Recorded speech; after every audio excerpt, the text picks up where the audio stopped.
होंगे, स्वस्थ होंगे, सुरक्षित होंगे। स्टार्ट करते हैं आज की क्लास और आज हम बात करने वाले हैं जनन स्वास्थ्य, एक नया चैप्टर, नया कॉन्सेप्ट और नई कहानियों को लेकर। बहुत सारी असीम संभावनाएं और बहुत बेहतरीन नॉलेज से जुड़ा हुआ ये चैप्टर, जिसमें आपको मतलब एक ऐसा चैप्टर है जो समझ लो पिछले दो जो चैप्टर पढ़ा रहा हूं, मतलब ऐसा एक टैबू सा होता है इस इंडिया में और हमारे देशों में, हमारे देश मतलब हमारी जगहों में जहां पे भी हम रहते हैं। बच्चों को इसकी एजुकेशन के बारे में सही जानकारी होनी चाहिए, क्योंकि जिस एज में आप हैं वो एडोलसेंस मतलब किशोरावस्था में है और इस अवस्था में लोगों को अपने शरीर के लगभग सभी अंगों के बारे में नॉलेज होनी चाहिए। तो उन्हीं में से ही सेक्सुअल ऑर्गन्स के बारे में भी जानकारी होनी चाहिए। जैसे हमें अपनी आंख, नाक, कान, मुंह है, वैसा ही हमारा सेक्सुअल ऑर्गन्स भी हैं, उनकी जानकारी होनी चाहिए, जिसकी जानकारी मैंने प्रीवियस क्लास में दी है। मेंस्ट्रुअल साइकिल के बारे में समझाया है, नर हो मादा हो आपको पता चला है। और ये एजुकेशन सिर्फ एक सब्जेक्ट की बात नहीं है, ये सिर्फ सभी इंसान की बात है कि सबको पता होना चाहिए। तो एटलीस्ट आपको तो मैं अच्छी जानकारी दे ही दूं, जिससे आप अच्छे अपने एग्जाम में भी अच्छे नंबर लेकर आ जाओ और एक अच्छे इंसान भी आप बन सके। इसलिए इन चैप्टर का पढ़ना बहुत जरूरी होता है। ये जो 12th का सेक्शन है ना, मतलब जो आपको पूछा जाता है नीट में, बोर्ड में, तो ये जो है वो आपको एक अच्छा कहना चाहिए स्कोप दिखाते हैं लोग। यहां पर आने के बाद 12th पढ़ने के बाद आपको एक अच्छा तरीके से, मतलब इसके ना मोरल भी बहुत ज्यादा है इन चैप्टर्स को पढ़ाए जाने के, मतलब सैद्धांतिक महत्व तो है ही जो है, इनके साथ साथ इनका मोरल नैतिक महत्व भी बहुत ज्यादा है। जब आप इनको पढ़ते हैं तो आपके अंदर का एक जो अच्छा इंसान है वो क्या सही है क्या गलत है इसकी परख करता है। खाना कैसे बनाना है, जीन कैसे जनरेट करते हैं, भविष्य में जीन का उपयोग क्या होगा, पर्यावरण की समस्या क्या है, जैव विविधता क्या है ना, ये मानव रोग क्या है, जेनेटिक्स क्या है, ये सभी विषय पढ़ाने का मतलब ही यही होता है कि बच्चों को एक अच्छा नॉलेज हो जाए यार कि इन सब टॉपिक का महत्व क्या है। वैसे ही जनन स्वास्थ्य भी ये टॉपिक है। रिप्रोडक्शन एक बहुत अच्छी विधि है, अच्छा तकनीक है, लेकिन उससे बहुत सारी प्रॉब्लम्स भी इस दुनिया को हो रही हैं और उन प्रॉब्लम्स के बारे में पता होना, उन प्रॉब्लम्स के सॉल्यूशन के बारे में पता होना, उससे बचाव के बारे में जानना भी हमारा कर्तव्य है और हमें जानना जरूरी है। बहुत समय तक आपने सुना होगा कि मतलब गांव साइड बहुत फेमस है कि लड़कों के उत्पादन के चक्कर में लड़के पैदा हो, इस चक्कर में 8-9 लड़कियां पैदा हुई। इवन मेरे गांव में भी ऐसी बहुत सारे परिवार मैंने देखा जिनकी 7-7 लड़कियां और एक लड़का आखिरी में पैदा हुआ। पहली लड़की जो है वो मरने के कगार पर बेचारी बूढ़ी हो गई और उस छोटे मतलब उसका बेटा जो है छोटा है ना। मतलब इतना ज्यादा अंतर, ये मतलब एक अच्छा नहीं लगता समाज में, ऐसे समाज को देखकर कि जहां पर लड़के के लिए 7-7 लड़कियां पैदा करती। बहुत सारे ऐसे लोग थे जिनको रिप्रोडक्टिव टेक्निक्स के बारे में मालूम ही नहीं था और उनको जब मतलब सीखे, सेक्सुअल डिजायर सभी की होती है, वो कोई दिक्कत नहीं है, लेकिन उस चक्कर में 4-5 बच्चे, 6 बच्चे होना, कौन माँ बाप 6 बच्चे पैदा करके मतलब क्या है, क्रिकेट टीम बनाना चाह रहे थे, सीधा सा कॉन्सेप्ट है। नहीं चाहे होंगे वो लोग तो, लेकिन फिर भी 6 बच्चे पैदा हो गए, तो वो क्यों हो गए? ऐसी कौन सी कमी रह गई, ऐसा कौन सा नॉलेज में कमी रह गई जो उसको नहीं पता थी, जिस वजह से ऐसा हो गया? शायद उसको बताते कि इस तरीके से सेक्सुअल डिजायर्स को कंप्लीट किया जा सकता है, इस तरीके से सेक्सुअल इंटरकोर्सेस किए जाते हैं जिसकी वजह से बच्चे पैदा नहीं होंगे। भाई सीधी सी बात है, दंपति है, विवाह हुआ है तो सेक्सुअल इंटरकोर्सेस इज लाजिमी, बहुत सिंपल सी बात है वो, ठीक है। संभोग होगा, वो सिंपल सी बात है, पर उस संभोग के दौरान हर संभोग से बच्चे ही पैदा हो जाए, जरूरी थोड़ी, और ये आवश्यक भी नहीं है और इसकी जरूरत भी नहीं है। तो कैसे कंट्रोल किया जाए कि बच्चे पैदा ना हो? दूसरी बात, लोगों को यह समझाया जाए कि भाई सिर्फ सेक्सुअलिटी मतलब, अब देखो एक नॉर्मल जिस माहौल में हम लोग रहते हैं, आप भी हैं, मैं भी, एक बहुत कॉमन इंसान, मैं भी आप लोग के जैसा ही हूं, तो उसमें क्या होता है कि दोस्तों को, लड़कों के बीच में एक डिजायर सी होती है कि जब तक मतलब मल्टीपल सेक्सुअल पार्टनर्स, मतलब कभी मतलब ये इसको गर्लफ्रेंड बॉयफ्रेंड बना लिया, इसको गर्लफ्रेंड बॉयफ्रेंड बना लिया, जो कुछ भी हो गया, या शादी ब्याह भी हो गया तो भी जबरदस्ती के अफेयर्स चला रहे हैं। क्यों चला रहे हैं? क्योंकि इनको ये पता ही नहीं है कि उससे बहुत सारी बीमारियां भी फैलती हैं। मैं आपको यहां पर बताने का पूरा उद्देश्य एक अच्छा नॉलेज देना है, ताकि बियॉन्ड द बुक के साथ साथ हमें नॉलेज भी अच्छा मिल जाए। उद्देश्य क्या है इस चैप्टर का, पहले हम ये तो जान लें। तो इसलिए वो जो बीमारियां भी फैल रही हैं ये पता होना चाहिए। तो अगर ये पता होगा तो हम उससे बचाव के रास्ते भी खोजेंगे और हमें फिर एक अच्छा तरीका भी मिलेगा। बहुत सारे लोग हैं जिनके बहुत सारे बच्चे पैदा हो गए और बहुत सारे लोग हैं जिनके बच्चे पैदा हो ही नहीं रहे।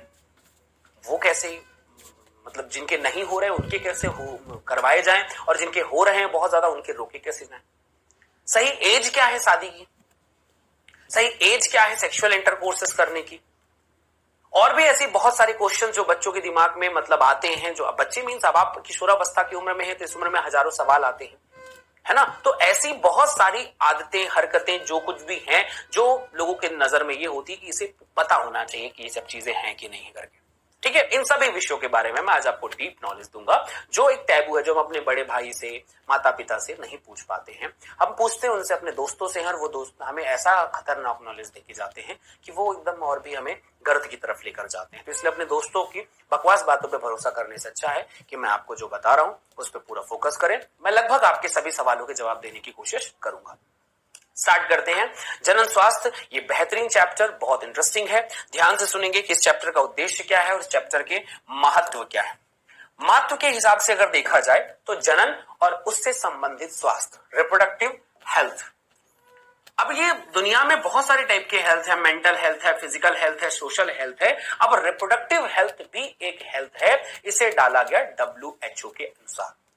World Health Organization, what is reproductive health? आपसे पूछा जाएगा रिप्रोडक्टिव हेल्थ मतलब क्या यार? जनन स्वास्थ्य क्या? आप इतना सारा चीज जानते हो लेकिन आज तक जनन स्वास्थ्य के बारे में हमें नहीं पता चला।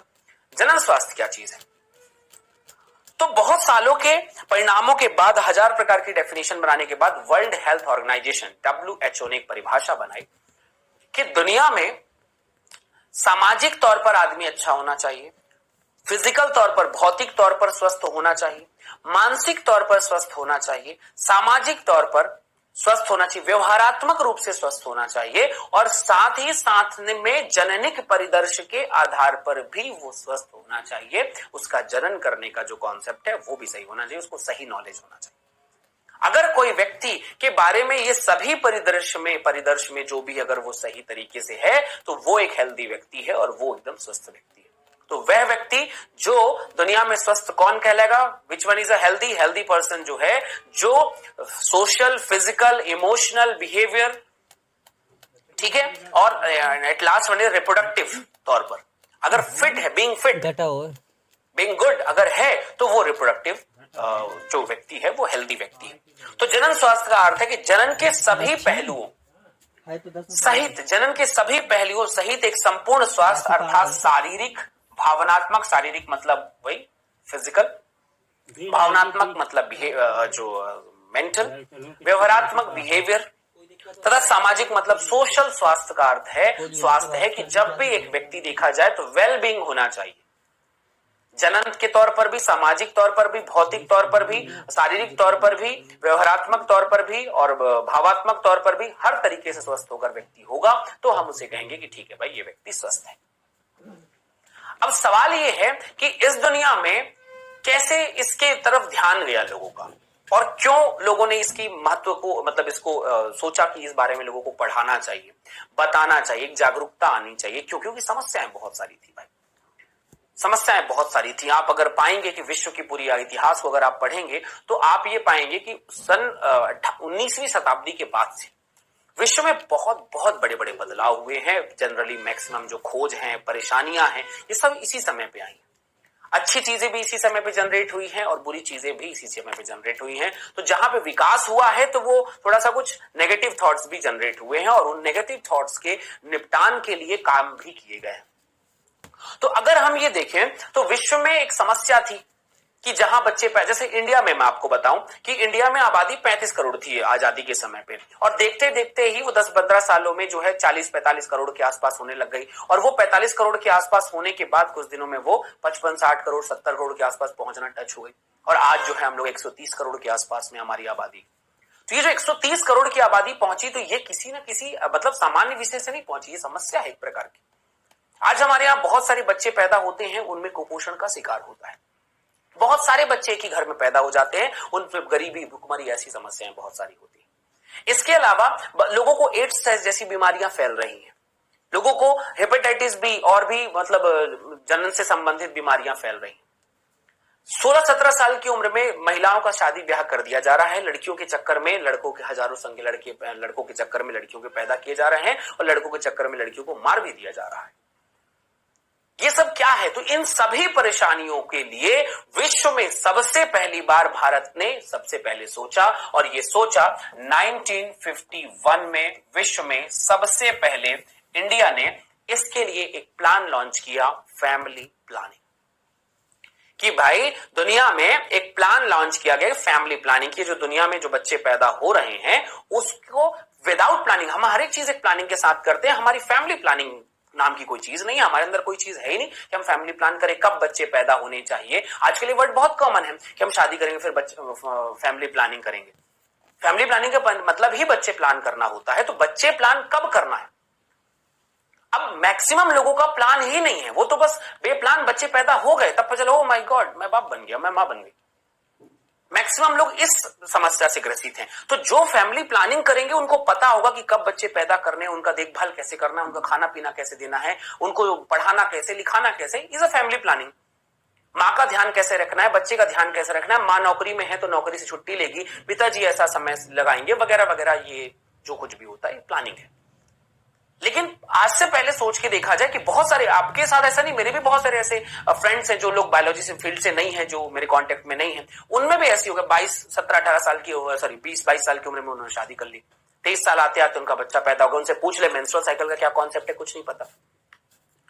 किस उम्र में, किस मेंस्ट्रुअल साइकिल, किस डे में, महीने के किस समय पे सेक्सुअल इंटरकोर्सेस करने से बच्चा पैदा होता है, नहीं पता इसके बारे में। उनसे पूछ लिया जाए, मैं एकदम फैक्ट बता रहा हूं, उनसे अगर पूछ दिया जाए कि भाई अगर बताओ कि आप ये आप पिल्स जानते हैं, वो लोग पिल्स खिला रहे हैं, तो वो पिल्स का क्या महत्व है, नहीं पता। बहुत सारे लोगों के साथ ये समस्या है कि वो, अच्छा सीधी सी बात है, इसको मेंस्ट्रुअल साइकिल का कॉन्सेप्ट नहीं पता, तो वो बच्चे पैदा कैसे हुए वो भी नहीं जानता। वो संभोग के बारे में जानता है बट बच्चे पैदा करने की क्षमताओं के बारे में नहीं जानता है। उसी तरह कई ऐसे महापुरुष हैं जिन्होंने बच्चे पैदा करने के ना करने के चक्कर में ऐसी बहुत सारी मेडिसिन अपनी वाइफ को, अपनी धर्मपत्नी को खिला दी, जिसकी वजह से अब वो उनके बच्चे पैदा हो नहीं रहे। तो ये सब कुछ बिना नॉलेज का होने का और कुछ चीजों का अधूरा नॉलेज होने का ही परिणाम है कि आज जो कुछ भी देखा जा रहा है ये सब परेशानियां हैं। इन सभी परेशानियों का पूरा निचोड़ है ये हमारा चैप्टर, जिसके बारे में हम बात करने, और ये सब कहानियां मैं इसलिए आपको बता रहा हूं क्योंकि यार ये जो टॉपिक आएगा ना, इसमें जब तक आप इंटरेस्ट नहीं जनरेट करेंगे तब तक आपको इसके टॉपिक क्लियर नहीं हो पाएंगे और आप उसे लर्न नहीं कर पाएंगे, दिमाग में बैठेगा नहीं। तो इसलिए पहले समस्या को समझ लो, क्योंकि आप बस जस्ट अब आने वाले भविष्य में आप हो, आने वाला भविष्य भारत का, विश्व का आप ही हो। तो ऐसे समय पे आपको इन सभी विषयों के बारे में नॉलेज होना चाहिए। दैट्स व्हाई फिर आप अपने दोस्तों को, मित्रों को, जो भी आपकी फैमिली मेंबर सबको होगा आप सिखाएंगे, तो आपको एक अच्छा इंसान बनने में लोगों की मदद कर पाएंगे। तो विश्व में इन सभी परेशानियों के लिए भारत में सबसे पहले फैमिली प्लानिंग प्रोग्राम चलाया गया 1951 में। इंपॉर्टेंट डेटा है, पूछा गया कि विश्व में पहली बार फैमिली प्लानिंग कहां लॉन्च किया गया, इन इंडिया, और कब, 1951 में। 51 मतलब 51 नहीं, 51, 91, जो भी कहेंगे, 51, 51। यह कार्यक्रम जो लॉन्च किया गया वो अकेला लॉन्च नहीं किया गया, इसके बहुत बड़े एस्पेक्ट से बहुत बड़ा कुछ सोच के किया गया था, और इस जिसे प्रोग्राम के अंतर्गत चलाया गया था उसका नाम था RCH प्रोग्राम। इसका फुल फॉर्म बहुत पूछा जाता है कि व्हाट इज RCH। RCH का मतलब होता है reproductive and child health care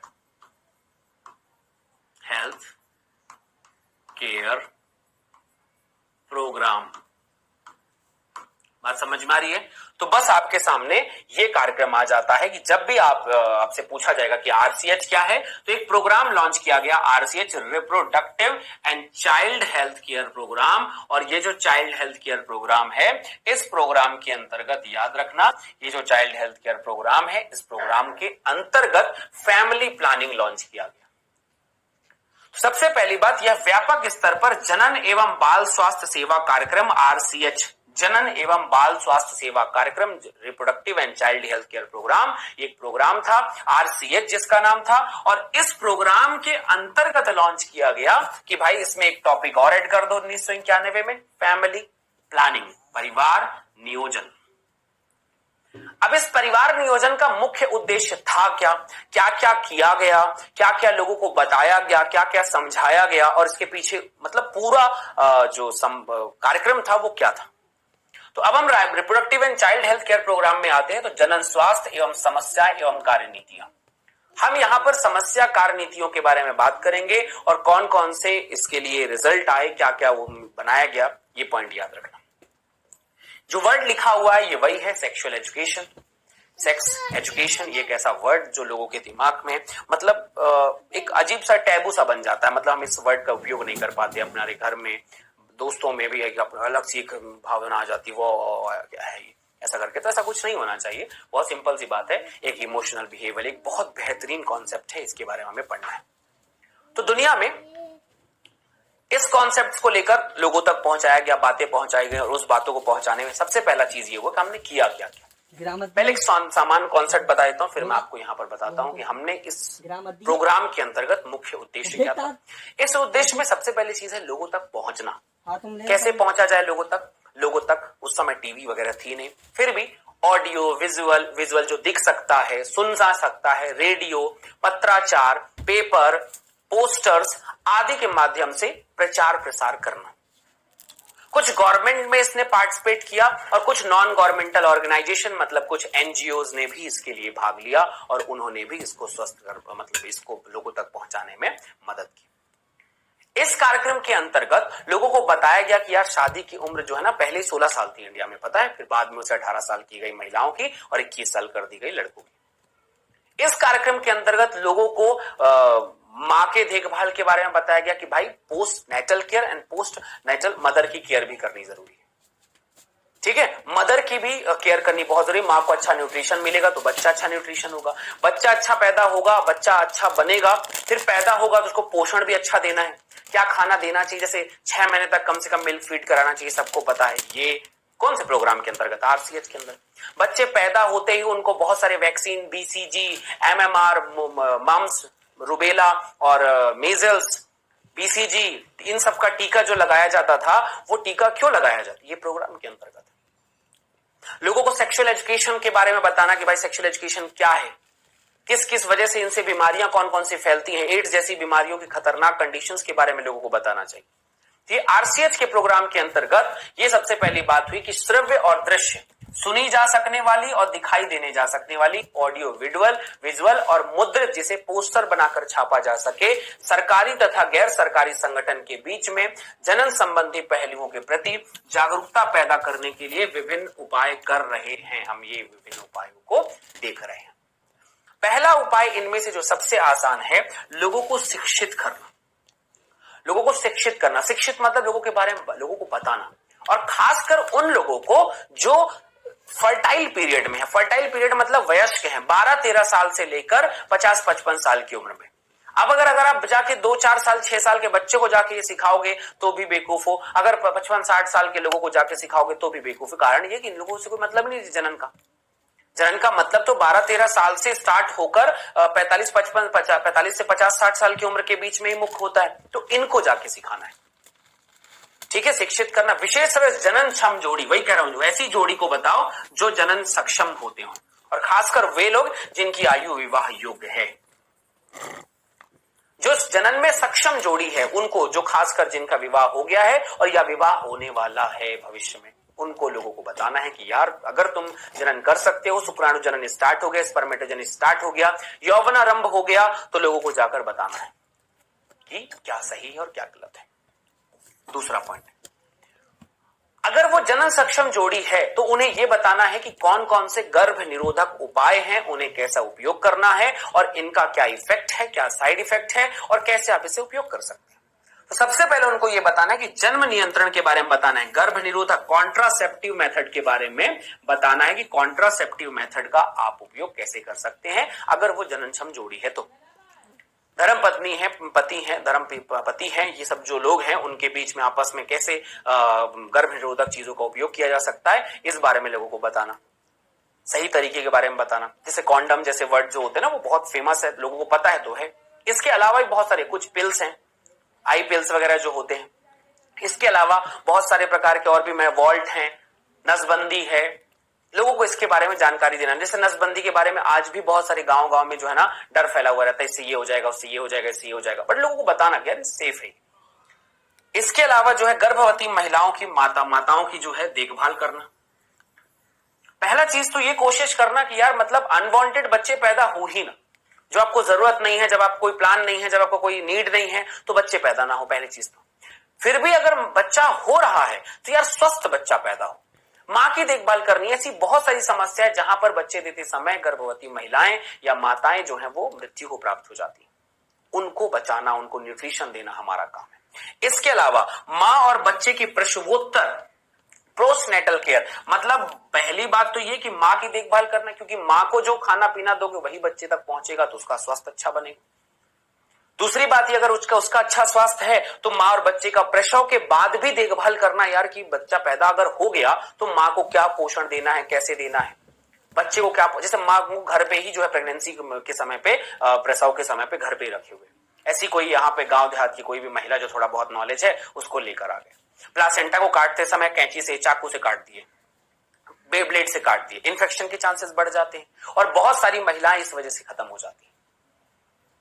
दूसरा कॉन्सेप्ट ये है कि यार जब बच्चा पैदा होगा तो उस समय वेजाइना का बहुत बड़ा पोर्शन वहां पे ब्लीडिंग होगा। अगर वो बहुत ज्यादा ब्लीडिंग होने लग गया, बच्चा बड़ा हुआ और ब्लीडिंग होने लग गया, तो रक्त के बहाव से ही बहुत सारी महिलाएं मर जाती थी, बहुत सारी महिलाएं मर जाती थी इससे।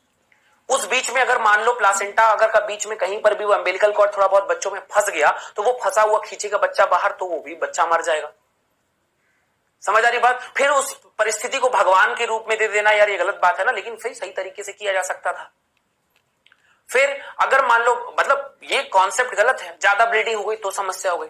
इसके बाद वेजाइनल पोर्शन से बच्चा बाहर आ रहा है यार, तो वेजाइना को वापस अपने पोजीशन पे जोड़ना जरूरी है, उस पे टांका वगैरह लगाया जाए ताकि वेजाइना फटा हुआ अगर ज्यादा हो गया है तो उसे वापस जाके फिर से वापस जोड़ा जाए, ताकि जब बच्चे पैदा होने के बाद भी सेक्सुअल इंटरकोर्सेस जो है वो फ्रूटफुल हो, उसके बाद भी वो एंजाइमफुल मूवमेंट में कन्वर्ट हो सके। अदरवाइज वो बच्चा पैदा हुआ, वेजाइनल पोर तो इतना बड़ा हो गया कि पोर्शन पे वहां पर बच्चे मतलब एक बार बच्चा पैदा होने के बाद फिर वेजाइनल पोर्शन को फिर से संकीर्ण होने का समय मिलना चाहिए, तो सही तरीके से टाके वगैरह भी लगाए जाने चाहिए। बट अगर किसी को अगर ढंग से पता है नहीं तो ये फिर बड़ी समस्या का कारण बन सकता है। तो इसलिए बच्चे के पैदा होने के पहले और बच्चे पैदा होने के बाद ये सही जानकारी उनको होनी चाहिए कि बच्चे पैदा हो भी रहे तो कौन सा न्यूट्रिशन दे उनको। 6 महीने का बच्चा माँ के अलावा अगर किसी और का दूध पीता है या बाहर का कुछ खाना खाता है तो बच्चे के लिए वो बहुत हार्मफुल होता है। बच्चा शुरुआती दूध 6 महीना सिर्फ माँ के लिए, माँ का दूध ही पीना चाहिए, वो माँ के लिए भी अच्छा है और बच्चे के लिए भी अच्छा है। सॉरी, अगर वो न्यूट्रिशन बाहर से कहीं से लेता है तो ये हार्मफुल बहुत ज्यादा हो जाता है। बात समझ में आ रही है? तो इसलिए बच्चे में देखना कुपोषण के शिकार बहुत ज्यादा हो जाते हैं, ये समस्या है। तो इसलिए ये सब चीज जो है देखभाल करना, ये इस प्रोग्राम के अंतर्गत लॉन्च किया गया था। तीसरी बात, स्तनपान के महत्व के बारे में बताना भाई, कि अगर बच्चा पैदा हो रहा है तो स्तनपान के महत्व के बारे में कि 6 मंथ एटलीस्ट जो होता है बच्चों को मिल्क फीड कराना चाहिए। उनको बताना चाहिए कि उसमें होता है कोलेस्ट्रम, कोलेस्ट्रम में होता है प्रतिरक्षा, और प्रतिरक्षा मतलब एंटीबॉडी, प्रतिरक्षी कहते हैं, और साथ ही साथ में पोषण होते हैं। इनके बिना बच्चे का कोई प्रोग्राम नहीं हो सकता, ये बताना चाहिए। IgA होप सो याद होगा आप लोगों को, है ना, IgA रहता है उसमें, सब बताओ उनको जाके। फिर क्या होता है, लड़का या लड़की का समान महत्व होना चाहिए। लोगों को बताना चाहिए कि लड़का लड़की पैदा होने के चांसेस दोनों बराबर हैं।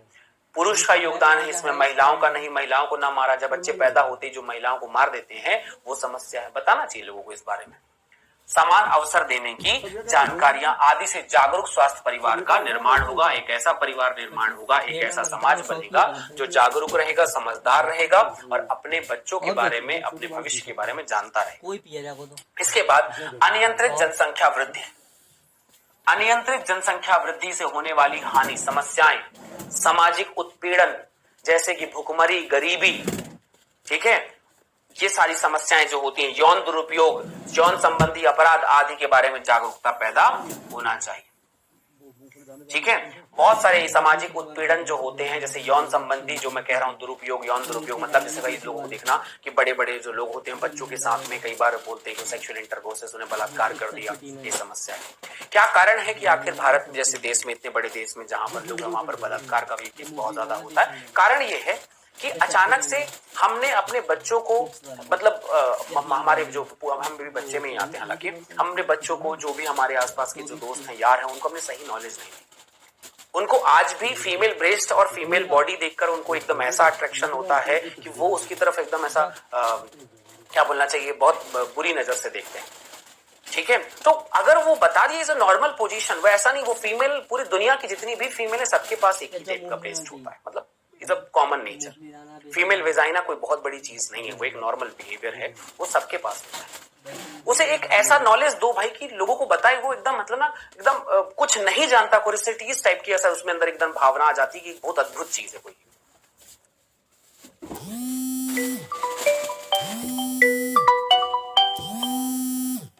थोड़ी की उधर तरफ, और ये बलात्कार केस जैसे वही होते हैं, क्योंकि जिनको सही नॉलेज है नहीं। अगर सही संस्कार, सही विचार, सही संगति अगर बच्चों तक पहुंचाई जाए तो वो इस प्रॉब्लम से बच सकते हैं।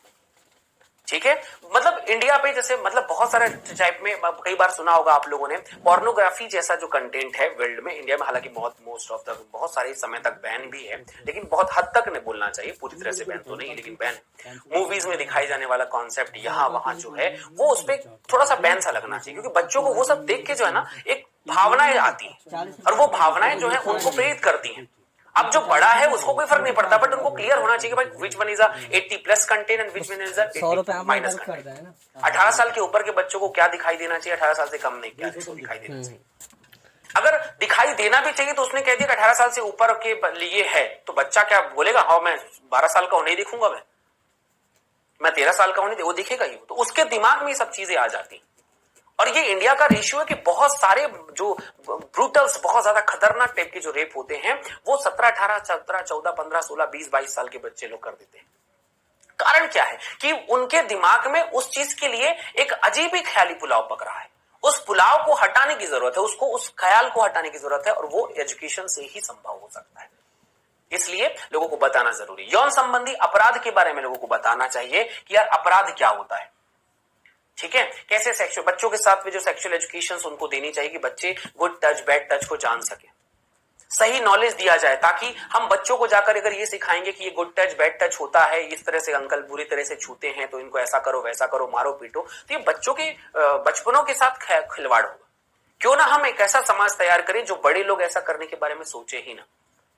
यार आपको एक बच्चे में आपकी सेक्सुअल डिजायर्स कैसे पूरी हो सकती है, लेकिन फिर भी लोग ये मतलब किस तरह से अमानवीय घटनाएं ऐसी हो सकती है। ठीक है, लोग जानवरों के साथ में सेक्सुअल इंटरकोर्सेस करें। कुछ दिन पहले मैंने एक न्यूज सुना, एलिगेटर्स के साथ महाराष्ट्र में रेप हुआ। ठीक है, अब वो एलिगेटर्स को देखकर फीलिंग कैसे आ सकती है भाई, मतलब क्या चीज है ये, वो उससे क्यों सेक्सुअल इंटरकोर्स, मतलब ये किस तरह का हैवानियत है ये हैवानियत सिर्फ और सिर्फ एजुकेशन से ही हटाई जा सकती है, लोगों को बता के कि ये which one is a good and which one is a bad.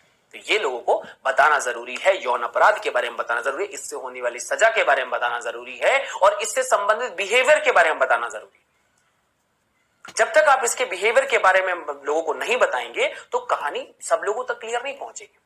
Female में जैसे मतलब मेंस्ट्रुअल साइकिल को लेकर है, महिलाओं में ये जो बेसिक कॉन्सेप्ट है, विश्व की लगभग हर महिला को ये नॉर्मल प्रॉब्लम है। प्रॉब्लम क्या है, नॉर्मल एक बिहेवियर है। ऐसे में पुरुषों को इसके बारे में जानकारी ही नहीं, उनके जो सैनिटरी पैड्स हैं उसको देकर एक हवा है दिमाग में, ठीक है, उसके बारे में लोगों को नहीं पता, उनके यूज, उनके मेंस्ट्रुअल साइकिल के बिहेवियर, इनके बारे में लोगों को नहीं पता होना चाहिए, ताकि हम एक अच्छा म्यूचुअल अंडरस्टैंडिंग करके समाज का अच्छा निर्माण कर सकें। ठीक है, पैड्स के बारे में लोगों को एक बड़ा वो लगता है, इसको ऐसा वैसा मेडिकल में पैक करके दिया जाता है, फीमेल को पता ही नहीं, मेल को पता ही नहीं कब क्या होता है। ठीक है, तो ये हेल्पिंग नेचर जो होता है मेल का, वो फीमेल को सपोर्टिव करने का होना चाहिए, उनको मदद करने का होना चाहिए, तब तो वो एक अच्छा माहौल बनेगा। तो ये लोगों को पता रहना चाहिए। इसके अलावा लोगों को जनन संबंधी समस्याओं के बारे में बताना चाहिए। जनन संबंधी समस्या में तो जैसे सगर्भता, प्रेगनेंसी कब होनी चाहिए और कब नहीं होनी चाहिए, इसके बारे में पता होना चाहिए, ये बात है। प्रसव, जब बच्चा पैदा हो रहा हो उस समय क्या क्या समस्या आ सकती है और क्या क्या प्रॉब्लम है, ये पता होना चाहिए। यौन संचरित रोगों के बारे में पता होना चाहिए, एसटीडीएस के बारे में पता होना चाहिए कि भाई इनसे यौन संचरित रोग भी हो सकते हैं। गर्भपात के बारे में पता होना चाहिए कि भाई अगर मान लो अबॉर्शंस वगैरह होता है तो वो क्यों हो रहा है। गर्भ निरोधक के बारे में लोगों को पता होना चाहिए, गर्भ निरोधक कैसे उपयोग करें, क्या उपयोग करें वगैरह वगैरह। माहवारी संबंधी समस्या, मतलब मेंस्ट्रुअल साइकिल संबंधी समस्या, मेंस्ट्रुअल साइकिल से जुड़े हुए सारे कॉन्सेप्ट, ये लोगों को पता होना चाहिए। बांध्यता, बांझपन के बारे में पता होना चाहिए कि आखिर लड़के बच्चे अगर किसी के पैदा नहीं हो पा रहे तो क्यों पैदा नहीं हो पा रहे। आधे से ज्यादा लोग जो होते हैं वो पूजा पाठ, झाड़ फूक, ये वो वगैरह कराते हैं। बच्चा झाड़ फूक से कैसे पैदा होगा दोस्त? वो या तो मेल स्पर्म नहीं बन रहा है, या तो फीमेल ओवम ढंग से नहीं बन पा रहा है, या तो एंडोमेट्रियम ढंग से नहीं बन पा रहा है। झाड़ फूक करने से, ये सब करने से क्या मिलने वाला है? कुछ नहीं। हो सकता है आपके मन की शांति मिल जाए, ठीक है। उसका एक कॉन्सेप्ट भी ये भी हो सकता है कि ज्यादा थोड़ा सा कुछ देर गैप करके, कुछ देर भगवान में पूजा पाठ करके थोड़ा सा आपकी मानसिक शांति मिलेगी, तो उस वजह से शायद हो सकता है स्पर्म अच्छे बनने लग जाए, वो अच्छा बनने लग जाए। लेकिन वो सिर्फ वो खिचड़ी है पूरा बीरबल की। अगर साइंटिफिक वे में समझना है तो ये याद रखना कि बांझपन को हटाने के लिए जो है आपको साइंटिफिक नेचर उपयोग करना चाहिए। समझ आ रही मेरी बात? चिकित्सकीय सहायता और देखभाल उपलब्ध कराना, लोगों को बताना कि कैसे ये सब चीजें हो सकती हैं और इन सब के लिए क्या क्या उपचार है। जैसे एड्स के बारे में लोगों को, दुनिया में यही फैला हुआ है कि मैक्सिमम ये मल्टीपल सेक्सुअल पार्टनर्स के साथ ये सेक्स हुआ होगा, इस वजह से इसको बीमारी हुई है। जबकि उसकी वजह और भी बहुत सारे कारण हैं जिनकी वजह से एड्स फैलता है, ठीक है। माहवारी संबंधित जानकारी लोगों को पता होना चाहिए। हमें घर में ही नहीं पता होता, हम एक ऑड बिहेवियर से हम देखते हैं, ठीक है। पता होना चाहिए, हमारा कर्तव्य है कि हम अपने छोटे भाई बहनों को या फिर हमारे होने वाली पीढ़ी को, आने वाली पीढ़ी को, सबको ये सब के बारे में पता होना चाहिए। और इसकी एकदम ऐसा टैबू सा ना लगना चाहिए कि यार ये मतलब क्या है। कोई और बताएगा, दूसरा दोस्त बताएगा तो यार शायद एक गलत इंपैक्ट पड़ेगा। तो इसलिए बता रहा हूं मैं कि आप खुद ही जिम्मेदारी लीजिए कि अपने छोटे भाई बहनों को या फिर आने वाली पीढ़ी को हम खुद बताएंगे कि ये सब चीजें क्या होती हैं और किस तरीके से आगे बिहेवियर होता है। बढ़ती मादा भ्रूण हत्या कानूनी रोक के लिए एमनियोसेंटेसिस एक विधि का नाम है। याद रखना, ये एमनियोसेंटेसिस जो होता है ये एक विधि है। इस विधि के द्वारा जो है लोगों को, बहुत सारे लोगों ने, ये बहुत अच्छी विधि थी हालांकि, लेकिन लोगों ने इसका ज्यादातर उपयोग जो है नर मादा परीक्षण के लिए किया। अब इस कारण से सोचिए, इतनी अच्छी विधि जो जेनेटिकल से संबंधित बहुत सारी बीमारियों का पता लगा सकती थी, उस विधि को बैन कर दिया गया। और सिर्फ इसलिए बैन कर दिया गया क्यों बैन कर दिया? क्योंकि लोग इसका गलत उपयोग कर रहे थे। यार तो लोगों को बताओ यार कि इसका अच्छा उपयोग भी था, इसको बैन नहीं करना चाहिए था, लेकिन लोगों ने सिर्फ गलत उपयोग ही किया। इतना गलत उपयोग किया, इसको बैन करना पड़ गया कि एमनियोसेंटेसिस को बैन कर दो, नहीं तो लोग नर मादा का पता लगा लगा के ही बस है। इससे आनुवंशिक बीमारियां भी ठीक की जा सकती थी, पता लगाई जा सकती थी, बहुत सारी बीमारियों का पता लगाया जा सकता था, लेकिन नहीं, लोगों ने सिर्फ इसका गलत उपयोग ही किया और ये बहुत नुकसानदायक हुआ इस समाज के लिए। जांच लिंग परीक्षण पर वैधानिक प्रतिबंध लगा दिया गया, कि एक कानूनी प्रतिबंध लगा दिया गया कि भाई कि ये ऐसा नहीं होना चाहिए।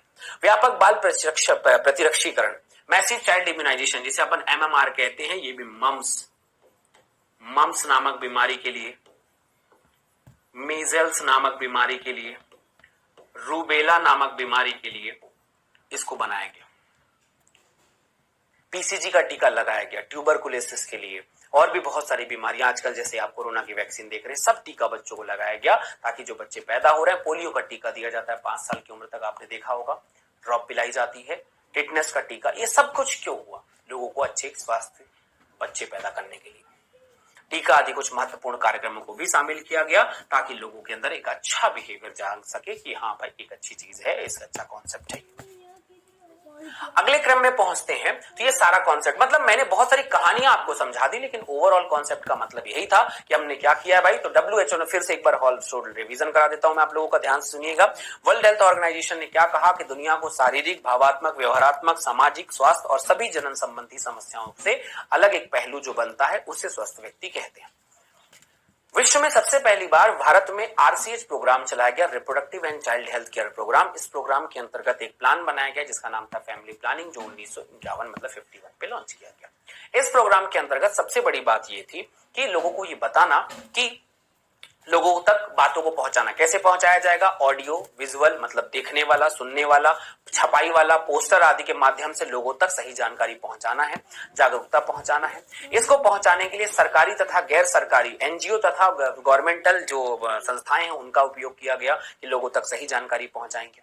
क्या क्या जानकारी पहुंचाने में मदद करेंगे? सबसे पहले लोगों को शिक्षित करना, जो जनन सक्षम जोड़ी है, जो रिप्रोडक्शन कर सकते हैं या जनन योग्य हैं, उनके बारे में उनको सही जानकारी देना। इसके अलावा जन्म नियंत्रण गर्भ निरोधक विधियों के बारे में लोगों को बताना, गर्भवती माताओं की समस्या और उनके जो देखभाल है उनके बारे में बताना, माँ और बच्चे की प्रसव के बाद जो देखभाल करनी है उसके बारे में लोगों को बताना, स्तनपान के महत्व के बारे में बताना कि बच्चों को 6 मंथ तक जो है मिल्क फीड कराना चाहिए, ये बहुत जरूरी है। इसके अलावा लड़का लड़की को समान अवसर देने की बात लोगों तक समझाना, जागरूक स्वास्थ्य परिवारों का निर्माण करना, ये भी जनन स्वास्थ्य के अंतर्गत आया। अनियंत्रित जनसंख्या वृद्धि से होने वाली परेशानियां, उनसे होने वाली गरीबी, भूखमरी, है ना, और जो भी परेशानियां हैं उनके बारे में बताना, रहने खाने, रोटी कपड़ा मकान की दिक्कत, बेरोजगारी, ये सब समस्याओं के बारे में लोगों को बताना, यौन दुरुपयोग और यौन संबंधी अपराधों के बारे में लोगों को बताना, इसके अलावा जनन संबंधी समस्याओं के बारे में बताना, प्रसव के बारे में बताना, जनन के बारे में बताना, समस्याओं को और समाधान के बारे में बताना, यौन संचरित रोग प्रेगनेंसी के बारे में बताना, इसके अलावा गर्भपात के बारे में बताना, है ना, और गर्भरोधक जो कॉन्ट्रासेप्टिव मेथड है उनके बारे में बताना, माहवारी संबंधी समस्याओं के बारे में बताना, बांझपन के बारे में लोगों को बताना, इससे संबंधित समस्या और समाधान सब कुछ लोगों को बताना इस प्रोग्राम का उद्देश्य था। इसके अलावा मादा भ्रूण हत्या पर रोक लगाना, एमनियोसेंटेसिस जैसी विधियों पे वैधानिक प्रतिबंध लगाना कि लोग इसका उपयोग मादा और नर के लिंग परीक्षण में ना कर सकें। इसके अलावा बच्चों को व्यापक टीका लगाना कि एमएमआर के माध्यम से बच्चों को टीका लगाना, ये कार्यक्रम बहुत जरूरी है। माँ को देखा होगा आप लोगों ने, बहुत सारी जगह पे आज जो है छोटे छोटे कार्यक्रम पे आंगनबाड़ी, बच्चों को अच्छा दूध, अच्छा खाना, अच्छा सब कुछ प्रोवाइड किया गया। माताओं को बच्चे पैदा होते ही जो है उनको उनका नाम रजिस्टर्ड कराना, उनको पैसे देने की एक क्रम चलाना ताकि वो पैसे से अपना, मतलब पैसे का उद्देश्य ये होता था कि पैसे देकर माँ को एक अच्छा पैसा अगर शुरू में मिल जाता है तो एक अच्छा पोषण वगैरह लेकर अपना उपचार करेगी। गरीब की बहुत सारी महिलाओं को वो उपयोग नहीं हो पाता, पर हालांकि उसका सही उपयोग तो होता है नहीं, उसका उपयोग सिर्फ वही है कि उनके जो हस्बैंड ये लोग उपयोग कर लेंगे अपने लिए, गरीबों को कुछ मिल नहीं पाता। बच्चों को सही पोषण देना, दलिया वलिया जो भी आजकल बंटता है आंगनबाड़ी वगैरह में, वो इसी प्रोग्राम के अंतर्गत था। माँ के लिए अच्छा पोषित आहार, ये सब जो पहुंचाने का कार्यक्रम है वो सब इसी क्षेत्र के अंतर्गत आया। घर घर जो है लोगों को मेडिकल फैसिलिटीज पहुंचाना, माँ जो मतलब जो प्रेग्नेंट लेडी होती है उसको फॉलिक एसिड, ऐसी बहुत सारी टैबलेट्स को फ्री में बांटना, फ्री चेकअप करवाना, ऐसी बहुत सारी विधियां जो हैं लोगों को चलाई गई कि ये कॉन्सेप्ट होता है लोगों को reproductive child health care programme का। अब एक अगली नगरीय चीज निकल कर आती है सेक्स एजुकेशन। सेक्स एजुकेशन मतलब सेक्सुअल एजुकेशन। ये एक ऐसा कॉन्सेप्ट है जिसके बारे में कहा जाता है कि स्कूल में, ठीक है, हर जगह जहां पे बच्चे लोग पढ़ रहे होते हैं वहां पर एक एजुकेशन कंपलसरी होना चाहिए ताकि बच्चों को हर सब्जेक्ट के साथ साथ इस सब्जेक्ट की जानकारी सबसे ज्यादा जरूरी है, क्योंकि भविष्य में परिवार को बनाने के लिए सेक्सुअल एजुकेशन का होना कंपलसरी है, चाहे वो किसी भी सब्जेक्ट का बच्चा हो। तो हमें aims and need to sexual education in school, इसका मतलब उद्देश्य क्या है और क्या क्या नीड है हमें सेक्सुअल एजुकेशन की, स्कूलों में क्यों देना चाहिए, किस वजह से देना चाहिए, इसका क्या मेन रीजन है और क्यों ये जरूरी है।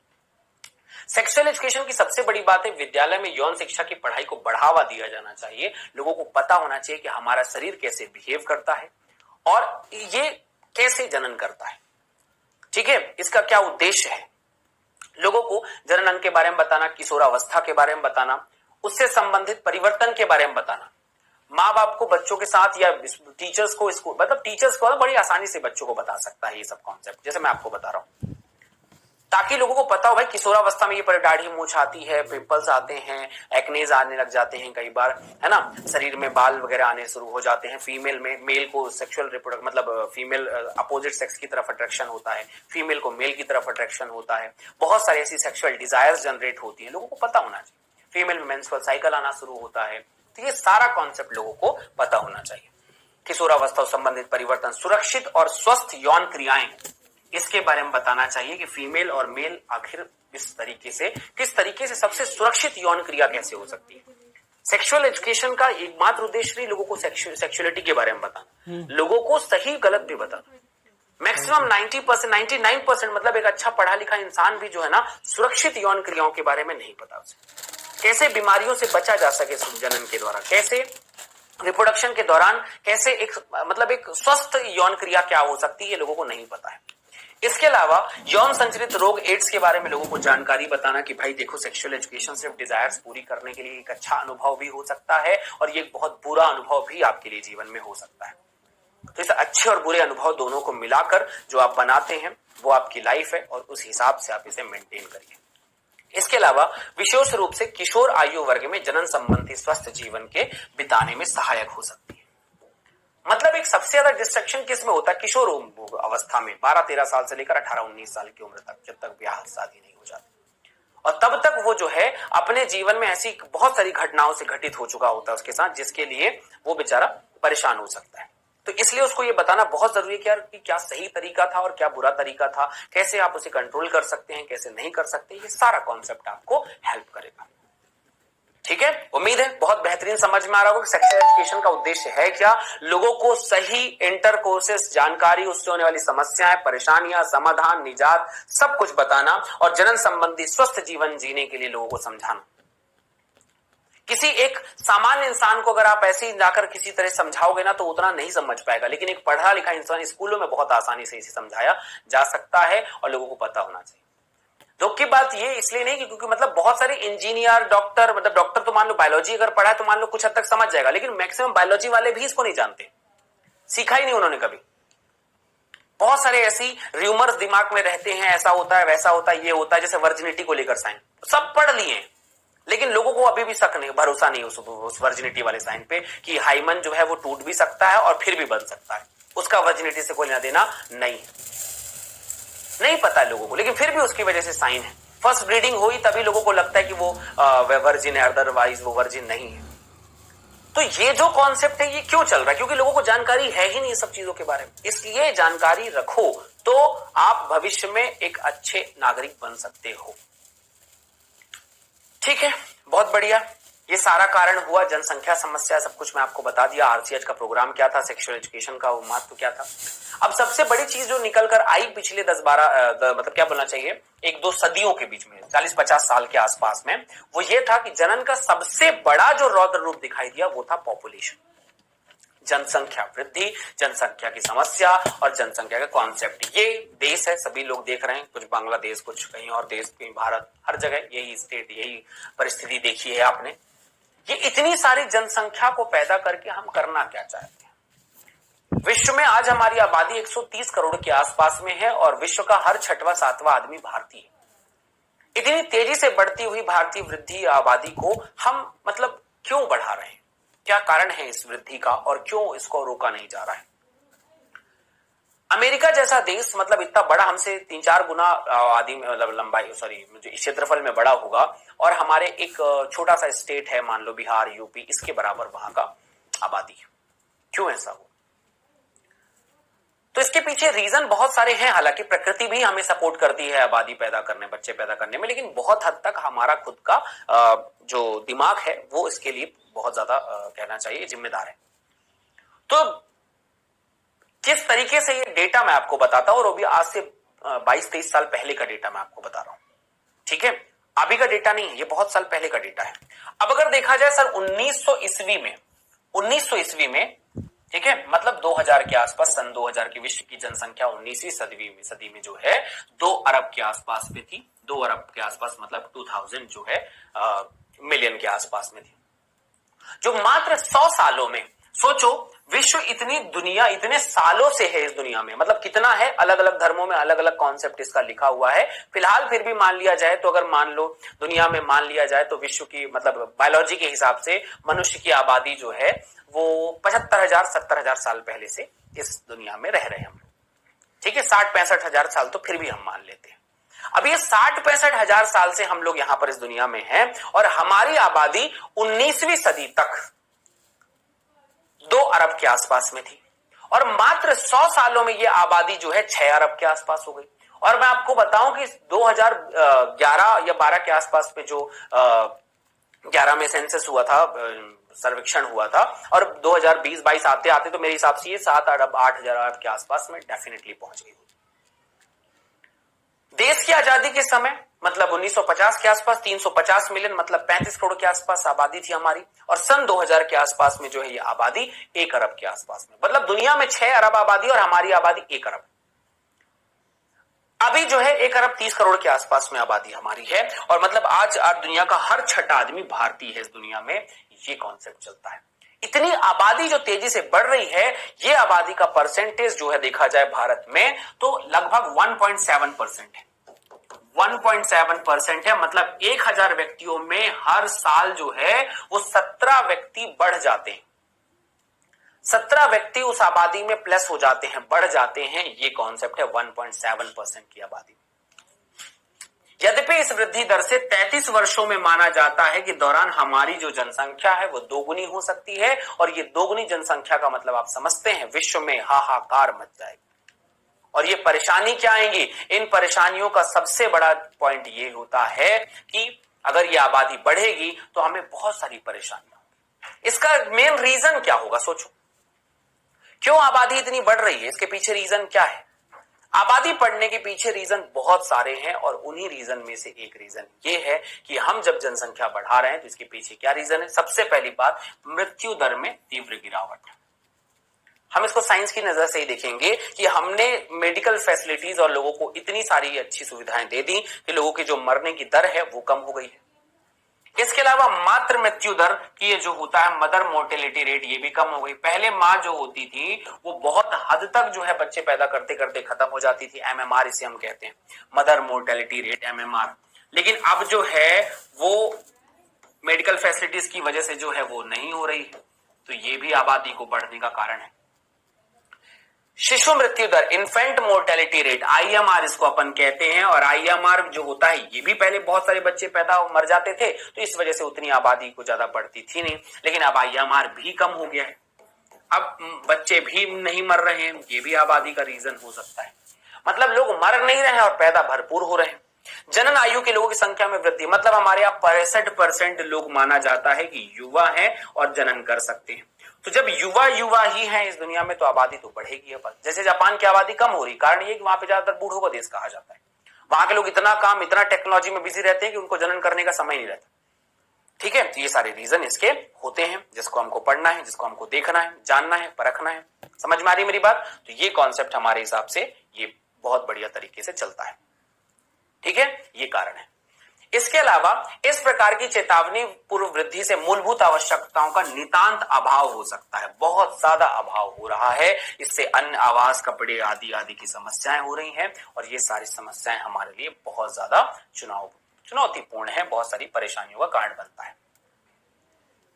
कंट्रोल करने के लिए क्या तरीका अपनाया गया? इस दुनिया ने क्या अपनाया कि कंट्रोल कैसे किया जाए?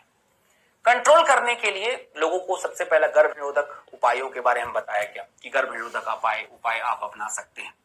हम दो हमारे दो जैसा नारा दिया गया, और आजकल तो हम दो हमारे एक का नारा दिया जाता है।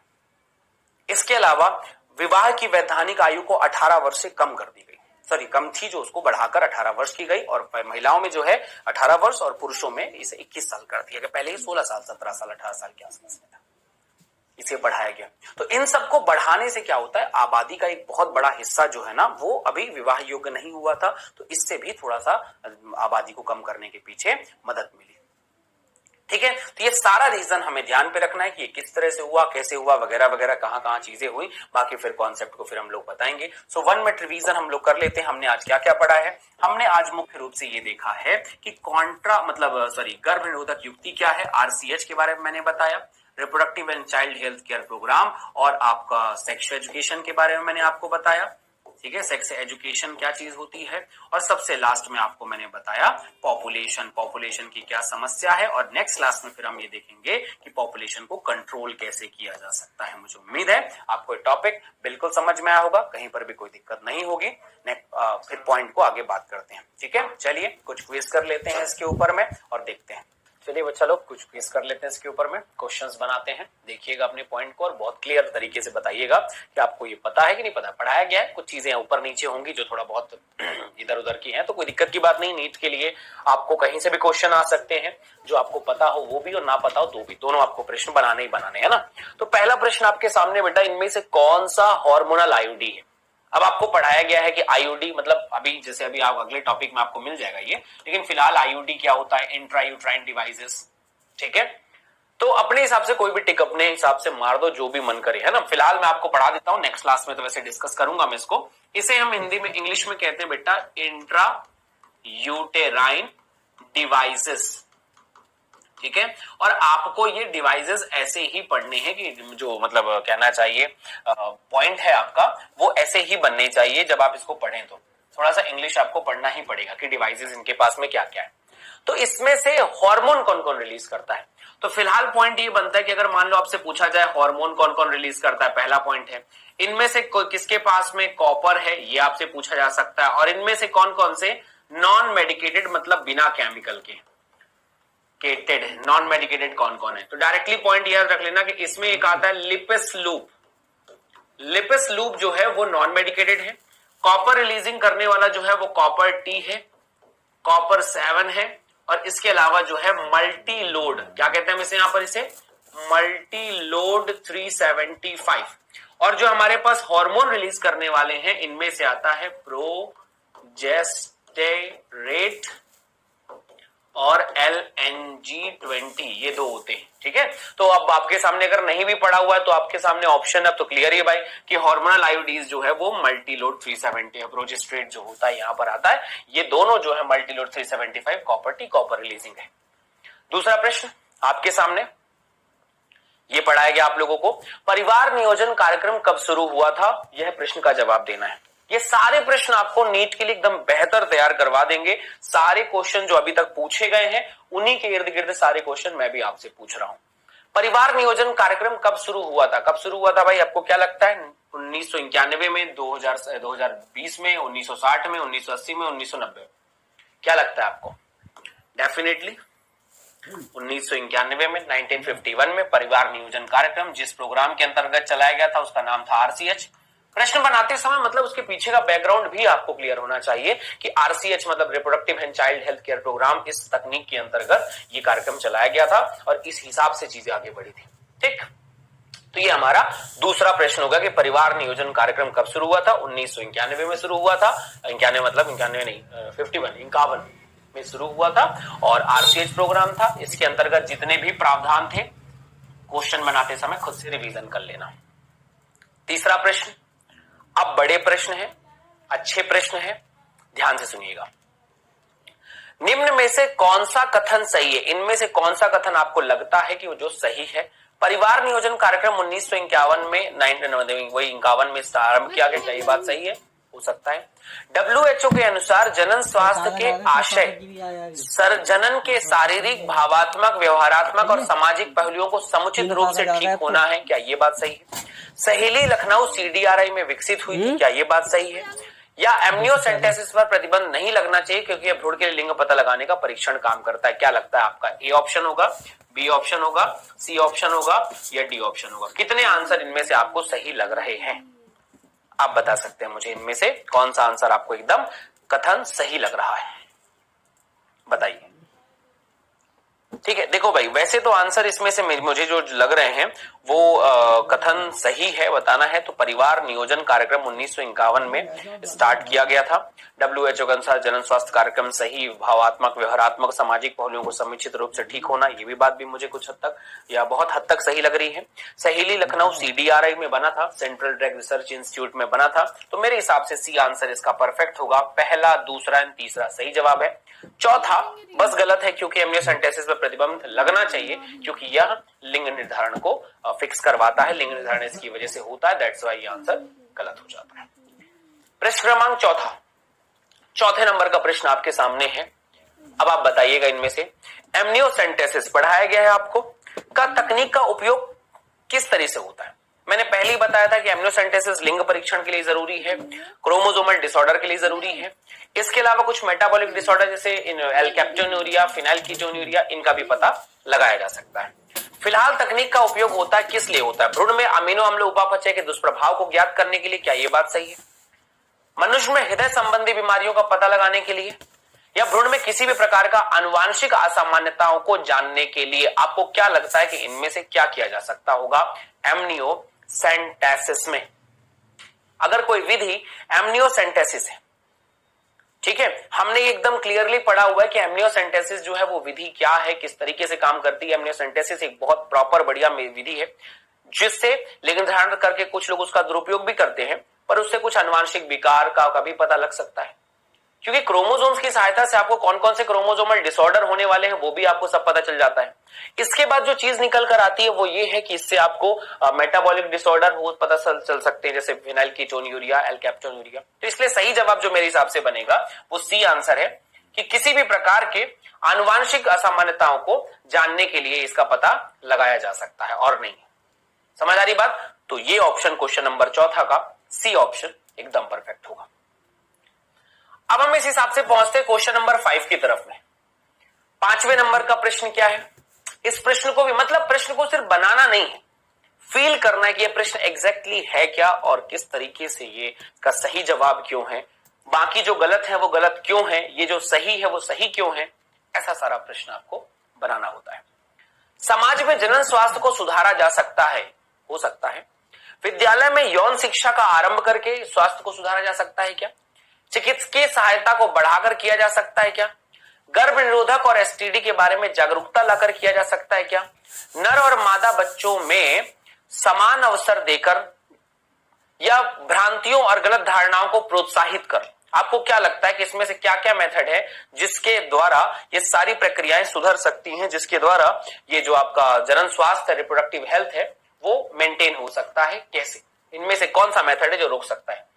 विद्यालय में यौन शिक्षा का आरंभ करके, सही बात है, लोगों को सही जानकारी होगी तो जनन स्वास्थ्य अच्छा होगा। चिकित्सकीय सहायता को बढ़ाकर लोगों तक अच्छी स्वास्थ्य की सुविधाएं जो है वो पहुंचाकर भी किया जा सकता है। गर्भ निरोधक और एसटीडी के बारे में जागरूकता लाकर भी किया जा सकता है। लोगों को प्रोत्साहित करो कि यार कुछ अच्छा करो, बढ़िया है। एसटीडी के बारे में बताओ कि ज्यादा सेक्सुअल इंटरकोर्सेस ना करें, नहीं बीमारी हो जाएगी। गर्भ निरोधक के बारे में बताओ कि ज्यादा बच्चे पैदा ना हो जाए। ठीक है, लोगों को जानकारी दो बेटा कि 2 बच्चे मीठी खीर, उसके बाद बवासीर। ठीक है, और भी बहुत सारे, हम 2 हमारे 1। ठीक है, अरे जितने भी नारे हैं सब लोगों को जाकर बताना है और क्या।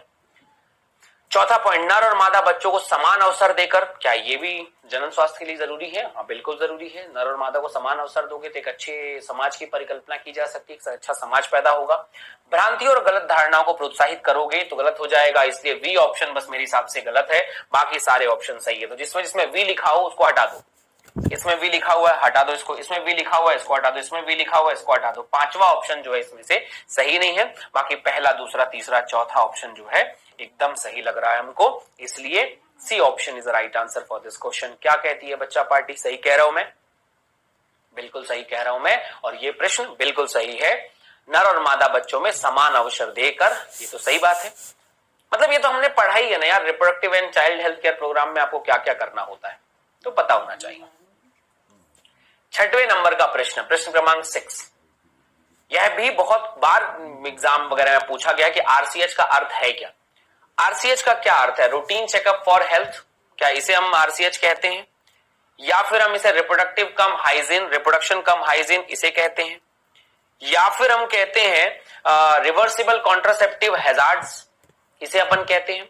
या reproductive and child health care programme किसे अपन कहते हैं? क्या प्रोग्राम आपको लगता है पढ़ाया गया है आप लोगों को? जवाब तो बता ही सकते हैं। सही जवाब है reproductive and child health care programme. इस प्रोग्राम के अंतर्गत ही इसका पता लगाया गया था और ये कार्यक्रम ही चलाया गया था 1991 में, जिसके अंतर्गत सारा कार्यक्रम बना। कुछ और प्रश्न कर लेते हैं। 7वें नंबर का प्रश्न है, मतलब यार पढ़ो भी और क्वेश्चन भी खूब बनाओ। जितने ज्यादा क्वेश्चन तुम अपने हिसाब से बनाते जाओगे, बढ़िया क्लियर करते जाओगे, तुम्हारे लिए उतना अच्छा होगा नीट का कॉन्सेप्ट अपने दिमाग में बैठाने में। मतलब एक थ्योरी पढ़ लो, पूरा एनसीईआरटी मैंने पूरा कवर कर रखा है, उसके बाहर जनरली इस चैप्टर में कुछ नहीं पूछा जाता है, तो इसलिए पहले आप सिर्फ एनसीईआरटी को पढ़ो जो मैंने आपको पढ़ाया है और फिर क्वेश्चन बनाओ, बन जाता है, मजा आ जाएगा। इसके बाहर कुछ पढ़ने की जरूरत है ही नहीं।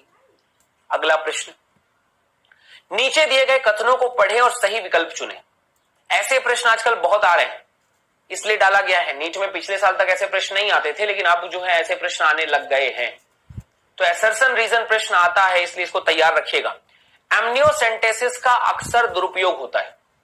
एमनियोसेंटेसिस का अक्सर दुरुपयोग होता है, क्यों होता है? क्या एमनियोसेंटेसिस का भ्रूण के लिंग को जानने में उपयोग किया जाता है, जिससे मादा भ्रूण का गर्भपात करवाया जाता है। इस प्रकार के प्रश्नों को बनाने के 3 तरीके होते हैं। पहला तरीका जो ए ऑप्शन होता है कि पहला आंसर सही है, दूसरा कथन भी सही है और ये उसको सही रिप्रेजेंट कर रहा है कि इसका जो मतलब ये जो शब्द लिखा हुआ है ना, उसका प्रॉपर एक्सप्लेनेशन ये दिया हुआ है, तो ऑप्शन ए रहेगा। पहला ऑप्शन सही है, दूसरा ऑप्शन भी सही है, पर दोनों का एक दूसरे से कोई लेना देना नहीं है, तो बी ऑप्शन आएगा। पहला गलत है, दूसरा सही है, तो सी ऑप्शन आएगा। दूसरा गलत और पहला सही, मतलब पहला गलत और मतलब जो भी ऑप्शन है, पहला कथन सही और ये गलत है, ये सही और ये गलत है, तो सी ऑप्शन आएगा। और ये गलत और ये सही है, तो डी ऑप्शन आता है।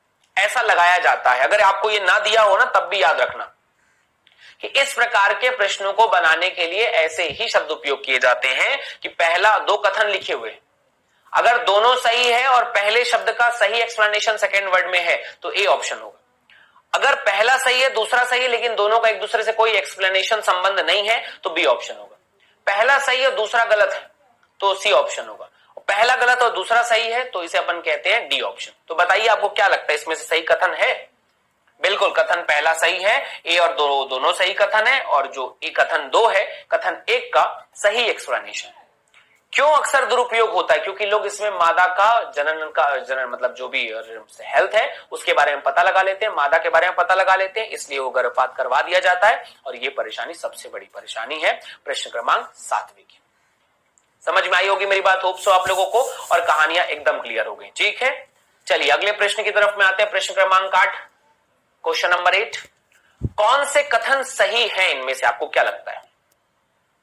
एमनियोसेंटेसिस और सीवीएस, सीवीएस मतलब होता है बेटा कोरियोनिक विलाई सैंपलिंग, यह भी एक मेथड है जिसके एमनियोसेंटेसिस में एमनियोटिक द्रव की बहुत कम मात्रा को एक सिरिंज की सहायता से उदर भित्ति या यूट्राइन भित्ति से अंतःक्षेपित करके एमनियोटिक सैक से निकालते हैं। क्या ये बात सही है?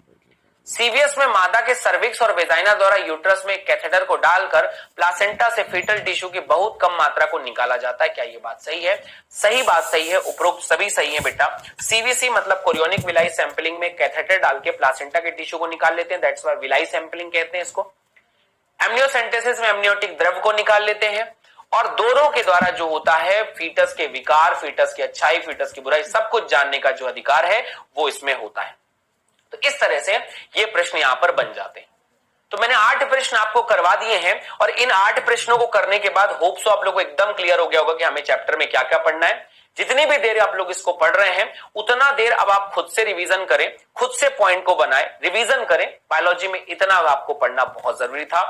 ठीक है, सो बेटा व्हाट वी लर्न टुडे, आज हमने क्या क्या पढ़ा है? तो हमने आज मुख्य रूप से इंट्रो पे ध्यान दिया है कि इंट्रोडक्शन क्या था। ठीक है, मुख्य रूप से मैंने सिर्फ आपको आज आरसीएच के बारे में ही बताया था कि reproductive and child health care programme क्या है, और इस प्रोग्राम के अंतर्गत दुनिया में भारत ने या वर्ल्ड ने क्या क्या काम किए हैं, इन सब का क्या मतलब है, और किस तरीके से ये कार्यक्रम आगे बढ़ता है। ठीक है, पढ़ना है, रिवीजन करना है, जहां पर कोई चीज समझ में नहीं आए सो फिर मुझे बताना है। 2 से 3 बार आप वीडियो देखेंगे, पक्का है कि आपको हर चीज समझ में आ ही जानी है। ठीक है भाई, तो ये पॉइंट हो गया। नेक्स्ट क्लास में रिप्रोडक्टिव हेल्थ के अगले पॉइंट के बारे में बात करेंगे और फिर इसके ऊपर क्वेश्चन बनाएंगे। So thank you so much, अपना बहुत ध्यान रखना, बाय बाय।